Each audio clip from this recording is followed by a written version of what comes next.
Bonjour à tous, j'espère que vous allez bien. On va se retrouver aujourd'hui pour une vidéo un petit peu spéciale puisque je vais vous présenter mes favoris du mois de mars. Donc c'est quelque chose que je n'avais jamais fait avant. Je vous avais fait quelques favoris notamment sur l'univers de Disney. Mais là j'avais envie de vous parler de tout ce qui m'a enthousiasmé au mois de mars. Donc notamment des films, des séries télé, mais également des petites catégories un petit peu différentes. Donc on va commencer tout de suite avec les deux derniers films que j'ai été voir au cinéma avant que les cinémas ferment. Donc je suis navrée, je sais que vous ne pourrez pas aller les voir rapidement, mais en tout cas je vous invite à les voir une fois qu'ils seront disponibles de nouveau. Le premier, c'est le film Parasite. Alors Parasite, on en a énormément entendu parler. C'est quand même un film qui a été beaucoup primé. Et je sais pas pourquoi je m'étais mis en tête que c'était un film soit avec un virus mortel, voilà, ou alors avec des espèces de monstres ou des zombies. Alors je sais pas pourquoi je m'étais mis ça en tête. Je pense que j'ai confondu avec les films qui sont aussi coréens, si je me trompe pas, où on est dans un métro et il y a des passagers qui se transforment en zombies. Et j'ai été voir Parasite avec un œil neuf, puisque je m'attendais avec quelque chose de très très différent. Et j'ai trouvé que c'était un film mais excellent. On est donc en Corée du Sud et on suit une famille qui a un peu du mal à joindre les deux bouts, qui est clairement mal logée, qui vit dans un sous-sol qui sent très mauvais, avec des gens qui urinent juste à côté de leur fenêtre. C'est assez difficile pour eux.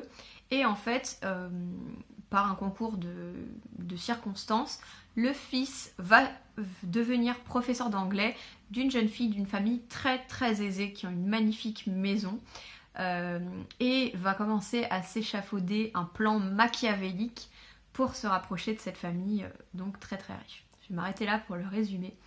J'ai trouvé que ce film était excellent. On est vraiment ici dans le registre du thriller drame / drame.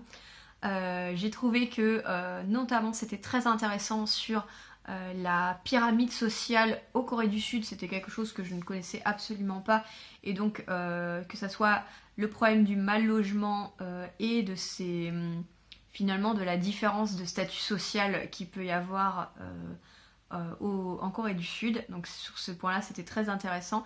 J'ai beaucoup aimé chaque personnage des deux familles, que ce soit la famille aisée que l'autre famille, et j'ai trouvé que chaque personnage était vraiment bien développé, assez riche, assez dense, et que chacun apportait vraiment quelque chose. Donc il y a quand même pas mal de personnages, parce que ils sont dans la famille plus pauvre, ils sont 4, donc il y a 2 enfants et les parents. Et dans la famille plus aisée, ils sont également 4, voilà. Donc il y a les 2 enfants et les 2 parents. Et j'ai à la fois le parallélisme est intéressant, à la fois j'ai trouvé vraiment que on était suspendu aux événements, ça aurait pu être un excellent page turner. Il faudrait que je me renseigne si c'est un livre, mais je ne pense pas. Et voilà, on est là, il y a des retournements de situation incroyables auxquels on s'attendait absolument pas. Il y a des personnages secondaires qui sont très bien développés. Voilà, j'ai adoré ce film, donc je peux que vous le conseiller. Le deuxième film que j'ai été voir au cinéma au mois de mars, il s'agit de En Avant, donc le dernier film Disney.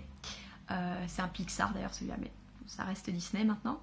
Eh bien, j'ai entendu pas mal de choses mitigées sur ce film, et ben moi j'ai beaucoup aimé. Voilà, j'ai beaucoup aimé En Avant. J'ai trouvé que c'était vraiment très sympa. Pas trop enfantin. En fait, on suit Barley et Yann qui sont 2 ados. En fait, on est dans un univers un peu féerique, donc parce qu'il y a des fées, des licornes, des sirènes, voilà, des centaures, mais dans le monde d'aujourd'hui. Donc en fait, la technologie a fait que finalement la magie a disparu, puisque les créatures n'ont plus eu besoin d'utiliser la magie pour vivre et pour faire les mêmes choses en fait. Donc ça fait un peu monde de feignants, hein, voilà, parallélisme avec notre monde. Et donc on suit Barley et Yann qui ont perdu leur papa. Yann était pas né, je crois, et Barley était tout petit. Et donc ils vivent avec leur maman qui s'est remis avec le shérif de la ville, qui est un centaure, donc qui est moitié cheval. Voilà, et j'ai vraiment beaucoup aimé. En fait, on va partir avec ces deux ados qui vont partir dans une quête à la recherche de leur père. Un peu à la... en fait, on a en toile de fond ces jeux à la Donjons et Dragons, voilà, avec des dés, avec des quêtes magiques.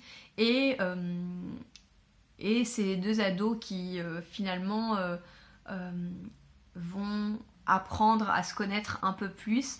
J'ai trouvé que c'était très touchant, voilà, très émouvant. J'ai beaucoup aimé, je me suis pas du tout ennuyée. J'ai trouvé que certains personnages étaient vraiment très drôles.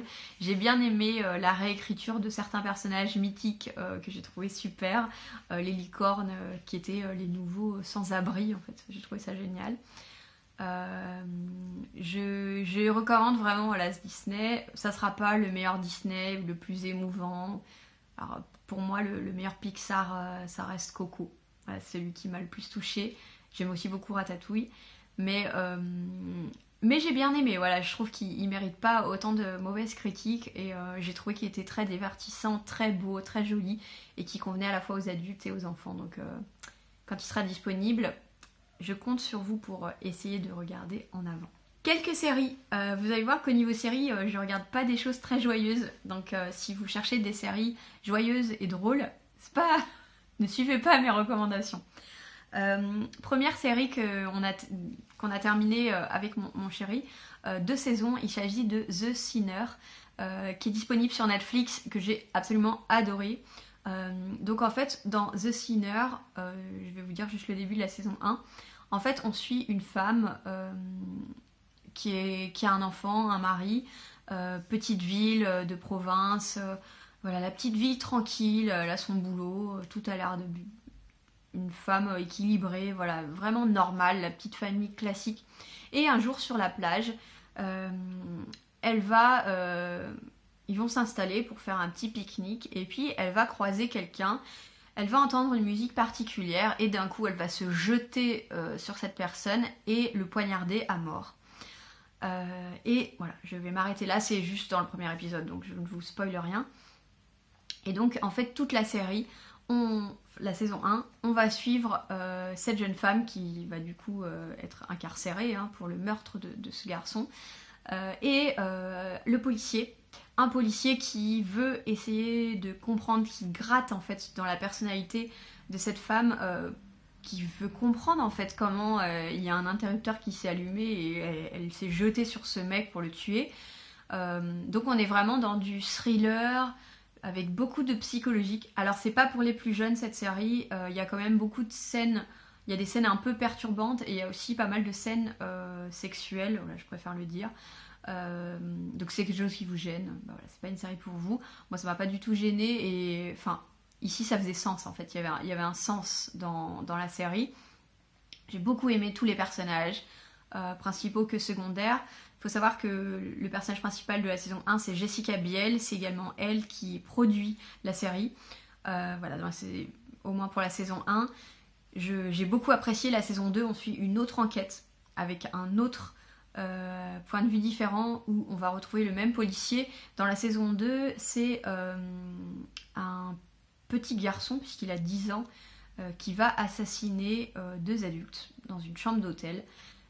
Et on va essayer de comprendre pareil ce qui s'est passé. Donc on est toujours un peu sur le même principe, une personne qui pète un câble en fait et qui va tuer quelqu'un sans qu'on comprenne pourquoi. Enfin, dans le premier cas, c'est une mère de famille très classique. Dans le 2, c'est un enfant. Donc voilà. Et en fait, on va essayer de comprendre la psychologie. On va rentrer dans des univers un peu différents, que ce soit dans la saison 1 ou saison 2, qui n'ont absolument rien à voir. On a adoré les 2 saisons. Voilà, si vous aimez tout ce qui est un petit peu thriller, un peu psychologique, je vous invite vraiment à regarder The Sinner. Une autre série que j'ai adorée, il s'agit d'une série qui est sur Amazon Prime, donc pour ceux qui ont Amazon Prime, si vous avez Prime c'est gratuit. Il s'agit de Carnival Row, donc avec Orlando Bloom et Cara Delevingne. J'ai adoré, vraiment j'ai adoré Carnival Row, j'ai qu'une hâte, c'est d'avoir la saison 2. Dans Carnival Row, c'est un petit peu compliqué à expliquer, mais on est dans une série steampunk où on est on est dans un monde où il y a clairement une différenciation entre les humains, entre guillemets, les fées. Donc c'est des personnes voilà, qui ont des petites ailes, elles sont comme vous et moi, mais elles ont des ailes, elles peuvent voler, donc des fées. Et il y a aussi des pucks, donc c'est des hommes qui ressemblent à des boucs, ça fait un peu comme des centaures. Donc voilà, il y a d'autres espèces comme ça. Et en fait, il y a une claire différenciation sociale. Carnival Row, en fait, c'est la rue où sont amassées pas mal de ces populations qui sont pas très acceptées, donc les pucks et les fées. En fait, ce qui s'est passé, c'est que les hommes sont rentrés en guerre dans le royaume des fées contre une autre puissance. Que c'est l'autre puissance qui a gagné, que les fées sont fait littéralement massacrer, les hommes sont rentrés chez eux. Et donc il y a pas mal de fées qui essayent de s'échapper et de venir dans l'univers des hommes, en tant un peu comme asile politique si vous voulez, sauf que évidemment elles sont vraiment pas du tout les bienvenues. J'ai trouvé que c'était vraiment une excellente série. Alors, il y a plusieurs aspects. À la fois, il y a un côté assez thriller, puisque le personnage de Orlando Bloom, en fait, est un policier, c'est un agent de police, et en fait, on va suivre des meurtres.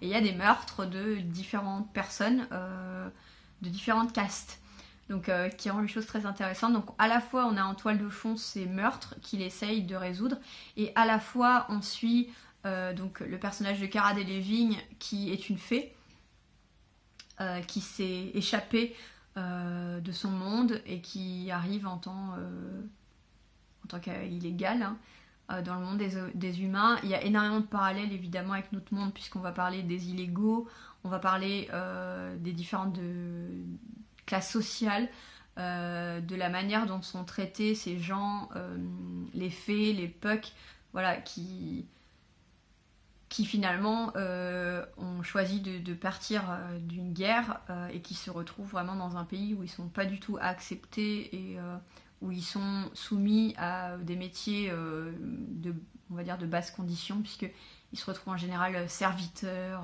bonnes. Ils peuvent pas faire beaucoup plus que ça. Ils sont vraiment maltraités par la population locale. Donc il y a cette espèce de racisme ambiant. On suit également des trames politiques qui est lié justement à tout ça, puisqu'il y a une partie de la population qui veut que tous ces gens-là soient parqués ou alors qu'ils soient renvoyés chez eux. Donc, encore une fois, il y a pas mal de parallèles avec la situation des migrants en Europe, par exemple. J'ai vraiment beaucoup aimé cette série c'est à la fois de la fantasy, à la fois il y a aussi de la romance, mais il y a aussi un peu de thriller. Ça mêle pas mal de côtés, d'aspects. Les personnages sont bien creusés. J'ai beaucoup aimé le personnage d'Orlando Bloom, que j'ai trouvé très intéressant. Le personnage de Cara Delevingne, évidemment, qui est vraiment très bonne actrice. Honnêtement, je m'attendais pas à ça. Donc voilà, je vous conseille, si vous avez Amazon Prime, Carnival Row, c'est vraiment une super série. Et je trouve ça dommage qu'on n'en ait pas beaucoup parlé, parce que je sais que quand c'est sorti, il y avait eu un petit peu de pub, mais assez peu. Et finalement, c'est une série qui est tombée dans les oubliettes. Et c'est un peu dommage. Une autre série, mais cette fois-ci une série de documentaires que je voulais vous recommander. Il s'agit de la série Broken, dans lequel il y a 4 épisodes. C'est une série en fait qui va parler de sujets de société, de sujets de consommation. Alors il va y avoir le premier épisode, c'est sur l'industrie du maquillage et notamment de la contrefaçon du maquillage, donc qui vient de Chine avec les filières. Très intéressant, vraiment très très intéressant. Ça m'a un peu... comment dire, je ne m'attendais pas à ça du tout et à ce que ça ait une telle ampleur. Le deuxième est, me semble-t-il, sur les cigarettes électroniques, notamment sur l'incroyable success story de Juul aux États-Unis. Success story qui s'est rapidement transformé en bad buzz, mais et l'addiction en fait à la nicotine des jeunes. On a un troisième épisode sur les commodes Ikea qui font énormément de morts à l'époque, qui faisaient beaucoup de morts, je sais pas si c'est toujours le cas, parmi les plus jeunes enfants du fait de leur stabilité, donc ça c'était très intéressant, et comment Ikea tourne le truc pour que ça soit les responsabilités des consommateurs et non pas leur responsabilité si leur produit n'est pas stable, et je trouvais ça très intéressant. Et le dernier sur le recyclage, alors pareil, le recyclage, je me suis pris une claque. Je m'attendais pas à ça non plus. On voit le désastre écologique, les mensonges sur le recyclage, ce que la Chine a provoqué en n'acceptant plus les déchets. Et je peux comprendre qu'elle n'accepte plus, mais ce que ça a provoqué de manière économique, mais aussi dans les autres pays qui ont commencé à accepter les déchets, comme les Philippines par exemple. Vraiment, j'ai trouvé ça très intéressant. Il n'y a que 4 épisodes et très instructif. Chaque épisode d'1 heure. Vraiment très intéressant. Et je vous conseille, vous n'avez pas besoin de regarder les 4, mais vraiment je vous conseille. Des industries très différentes, mais ça donne un éclairage. Bon, on se pose des questions, on va dire. Et la dernière série que je voulais vous présenter, il s'agit de la série Dark. On a fini la saison 1 avec mon copain, qu'on est hyper fan. Donc pareil, toujours pas joyeux. Hein. Dark, en fait, c'est une série allemande. Donc on est dans un petit village en Allemagne. Et on va suivre une bande de jeunes, ainsi que leurs parents. On est donc dans ce village dans nos années, de nos jours. Et en fait, il y a un garçon qui va disparaître. Et on va suivre à la fois la vie de ce village et de ces personnages qui sont très profonds et qui vont être extrêmement chamboulés par cette disparition. On suit en parallèle les événements du passé, puisque 33 ans plus tôt, il y avait également eu des disparitions d'enfants. On va essayer de voir les liens qu'il y a entre les événements d'il y a 33 ans plus tôt. On va aussi parler de voyage dans le temps, on va parler de la ligne temporelle, de comment les actions futures peuvent aussi impacter sur le passé et inversement. Vraiment, je trouve cette série brillante. Notamment, ça fait du bien de voir des séries allemandes, parce que déjà, ça change de perspective par rapport aux séries américaines. J'ai trouvé que les personnages sont tous géniaux, hyper bien joués. On est vraiment scotchés parce qu'on s'y attend pas. Il y a une galerie de personnages secondaires immense, mais qui est très intéressante. Et donc on suit ces différentes trames d'histoire à différentes époques. On suit les chamboulements en fait de ce village qui va se retrouver sans dessus dessous. Comme quoi un petit élément peut complètement changer. Il y a la police qui passe. Voilà, ça c'est fait. Peuvent complètement changer le paysage d'une ville et les relations entre les personnages. J'ai beaucoup apprécié cette saison 1 et on va enchaîner direct sur la saison 2 puisque 2 saisons sont disponibles. Donc n'hésitez pas à regarder Dark, c'est excellent. Eh bien, c'est déjà pas mal, tout ce qui est ciné et série, donc ça vous fait pas mal de choses à regarder si je vous ai un petit peu convaincu. Je voulais terminer avec 2 autres catégories qui sont un petit peu différentes. La première, c'est les jeux de société. Alors, il faut savoir que j'adore les jeux de société. Vous le voyez un petit peu là au-dessus, mais j'ai des jeux de société tout là et ça continue au-dessus, jusqu'à très haut. Je m'en suis débarrassée d'une grosse partie parce que malheureusement je n'avais plus forcément les personnes avec qui jouer et donc je me suis débarrassée des jeux auxquels je ne jouais plus. Mais j'adore ça. Et en cette période, j'ai découvert un site qui est gratuit, auquel je vous invite à tester si vous aimez les jeux vidéo. Ça s'appelle Board Game Arena, je vais vous mettre le lien en dessous. Et donc c'est un site où on a énormément de jeux de société en ligne. Donc je vais vous en parler de 2 personnellement. Il y a 2 jeux auxquels je joue beaucoup ces derniers temps. Le premier c'est Sushi Go. C'est un tout petit jeu très mignon avec des sushis. Il faut faire des collections de sushis, gagner des points. C'est très simple, c'est très sympa. Et l'autre il s'agit de Seven Wonders. Seven Wonders c'est un jeu de stratégie que j'aime beaucoup où il faut construire sa civilisation. C'est assez simple de prise en main. Le site est bien fait parce qu'ils mettent aussi des liens vers des vidéos de présentation des jeux si vous ne connaissez pas les règles. Le site vraiment est, je trouve, très bien fait. Ça permet de jouer soit avec ses amis, soit avec des robots ou avec n'importe qui dans le monde. Je vous recommande vraiment Board Game Arena. Ça peut arriver qu'en fonction des heures et des jours de la semaine, le site soit un peu saturé. Donc parfois c'est difficile. Par exemple, si vous voulez créer un compte parce que vous êtes nouveau, évitez le week-end parce que c'est saturé. En semaine, vous pourrez créer un compte sans souci. Pareil, il y a des heures où c'est plus compliqué, ils n'ont pas les serveurs pour que tout le monde se connecte en même temps, mais c'est vraiment top comme jeu, comme à la fois les jeux qu'ils proposent et cette plateforme. Et c'est gratuit surtout. Et le dernier petit point, je me suis mise au sport, oui. Je ne pensais pas dire ça un jour et honnêtement je ne pensais pas dire ça en vidéo non plus. Je le dis parce que ça m'incite entre guillemets à continuer. Je me suis mis un peu au sport, ça me fait du bien. Surtout en cette période, ça me permet déjà d'éviter les insomnies parce que malheureusement je fais pas mal d'insomnie du fait qu'on bouge assez peu et de l'anxiété en fait. Ça me crée un petit peu d'anxiété donc j'essaye de faire de l'exercice physique et j'ai notamment, c'est une personne que je suis déjà depuis pas mal de temps, mais je voulais vous recommander la chaîne de Lucille Woodward qui est Body by Lucille, vous allez trouver ça sur YouTube, je vous mets en barre d'infos, qui a également un site internet avec des e-books, des programmes, plusieurs programmes, par exemple zéro sucre. Là elle a fait un programme remise en forme lors du confinement que je vais sûrement me prendre. Elle fait aussi des sessions live toutes les 3 à 4 fois par semaine, payant. Elle a énormément de vidéos gratuites, donc ne vous inquiétez pas, la plupart de son contenu est gratuit. Mais pour aller plus loin, moi j'ai trouvé ça très très bien. J'ai fait une séance de cardio samedi matin. Donc c'est 4,99€ la séance, donc je trouve ça raisonnable. Et il y a 10% qui sont reversés aux hôpitaux. Et j'ai trouvé ça super. Voilà. Et je me suis éclatée et j'ai envie de vous dire que moi qui dis je me suis éclatée dans une séance de sport, c'est vraiment pas la normalité. Voilà, j'espère que cette vidéo favorite qui change un peu de ce que je fais d'habitude vous a plu. N'hésitez pas à me dire en commentaire à quoi vous jouez, qu'est-ce que vous regardez, que ce soit sur Netflix, sur internet, qu'est-ce que vous regardez comme film, comme série, qu'est-ce que vous lisez, voilà, n'hésitez pas. Mettez un petit pouce si vous avez aimé cette vidéo et abonnez-vous si c'est toujours pas fait et que ça vous a plu. En tout cas, je vous fais de gros bisous et puis on se dit à une prochaine. Allez, ciao!